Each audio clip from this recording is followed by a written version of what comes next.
nous sommes toujours au musée d'art moderne et contemporain de Strasbourg avec aujourd'hui l'un des artistes les plus importants de notre collection qui est Hans-Jean Arp.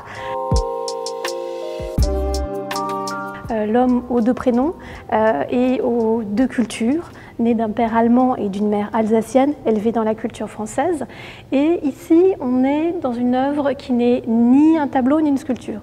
Elle est les deux à la fois, puisque comme vous pouvez le voir, en fait, il y a des reliefs, des morceaux de bois qui sont collés directement sur le support. Et cette œuvre qui date de 1925, donc d'un Arp qui a déjà vécu l'aventure Dada, il est parti à Zurich au moment de la guerre, qui a déjà approché le cercle surréaliste, qui l'a beaucoup inspiré. Il est encore entre Paris et Strasbourg où il va revenir, puisqu'il cherche une nationalité. Et c'est à Strasbourg qu'il pourra l'obtenir et devenir français, comme il en a fait la demande. Ici, on a une œuvre qui est vraiment emblématique de son langage dans tous les sens du terme, puisqu'on a affaire à un artiste qui a toujours hésité entre la sculpture, le dessin et surtout la poésie. Et l'écriture, elle est fondamentale chez Arp, au point qu'il n'y a quasiment jamais d'œuvre sans titre. Tous les titres sont en soi comme un petit poème, comme un vers tiré d'un poème. Et ici, l'œuvre s'appelle « Cravate et tête ».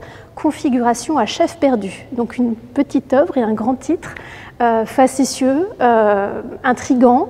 Je ne sais pas s'il s'agit davantage de cravate ou de nœuds papillons, ou tout simplement de papillons, avec ces formes douces qu'on retrouve toujours chez Arp, et dans l'écriture et dans sa pratique plastique, ces formes d'origine, la forme de l'ovale, la forme de la bouche, la forme de la bouteille, la forme du papillon, ce sont des formes comme la cellule d'origine. Donc il y a quelque chose qui est éminemment tourné vers l'organique, comme toujours, et surtout la nature, qui reste pour lui son grand modèle et sa grande inspiration.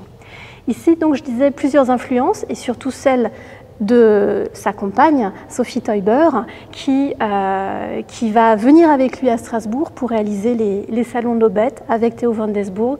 Et on va retrouver effectivement cet aspect, je trouve, un peu festif qu'on pouvait imaginer dans les salons de l'Aubette, de cette cravate un peu défaite, de cette tête un petit peu dansante, et donc d'une œuvre un petit peu atypique, je dirais.